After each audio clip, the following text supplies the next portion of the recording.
భద్రాద్రి కొత్తగూడెం జిల్లా మనుగూరు మండలంలో ఆధ్యాత్మిక శోభ సంతరించుకుంది. మనుగూరు మండలంలో విఠలరావు నగర్, రాజుపేట పీకే-1 సెంటర్, పాత మనుగూరు గ్రామం ముదిరాజ్ సంఘం ఆధ్వర్యంలో గ్రామస్తులు పురాతన పూజలు చేశారు. ఈ సందర్భంగా రైతులు, మహిళలు ఇంటింటి నుంచి బోనాలు ఎత్తుకుని ఊరేగింపుగా బయలుదేరారు. మల్లంపాడు చెరువు వద్ద వెలిసిన పెద్దమ్మ తల్లి ఆలయానికి చేరుకుని అమ్మకు భక్తి శ్రద్ధలతో బోనాలు సమర్పించారు. అంతేకాదు 5 చిన్నారులు పంచపాండవులు వేషధారణలో ముస్తాబయ్యారు. వారు బండరాయిపై పాయసం వండారు. అక్కడ ఉన్న రైతులు, మహిళలు, చిన్నారులు కలిసి ఆ పాయసం ఎంతో భక్తితో ఆరగించారు. వరుణదేవుడిని ప్రార్థిస్తూ సకాలంలో వర్షాలు కురిపించు, కుంటలు, చెరువులు నిండి పంటలు పుష్కలంగా పండాలని గ్రామస్తులు వేడుకున్నారు. మా గ్రామంలో వర్షాలు పడక విత్తనాలు మొలకెత్తనప్పుడు మా రైతులమంతా కూడా కలిసి మా ముదిరాజుల ఆధ్వర్యంలో పరదపాశం అనే కార్యక్రమాన్ని ఏర్పాటు చేస్తాము.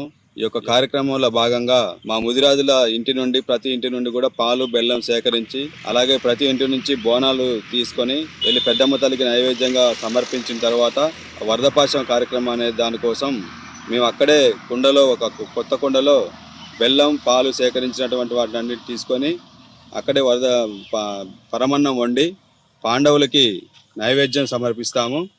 ఆ నైవేద్యం సమర్పించే తరుణంలో ఒక 5 పిల్లల్ని పంచపాండవులుగా వేషాలు వేసి వారితో వరదపాశం అనే కార్యక్రమాన్ని బండ మీద పోసి, ఆ వండిన ప్రసాదాన్ని బండ మీద పోసి అందరం కులస్థులమంతా కూడా రైతులు ఆ వరదపాశాన్ని చేతులతో తాకకుండా ఒంగోని ఇలా నాలుకతో నాకడం జరుగుతుంది.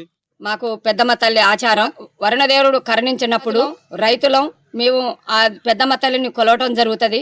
ప్రతి ఇంటింటికి బోనం తీసుకెళ్లడం జరుగుతుంది. పాలు, బెల్లం సేకరించి అక్కడ ఒక 5 పంచపాండవులు తయారు చేసి ఆ బండ మీద పోసి చిన్న పిల్లల్ని పాండవులుగా తయారు చేసి నాకేయడం జరుగుతుంది.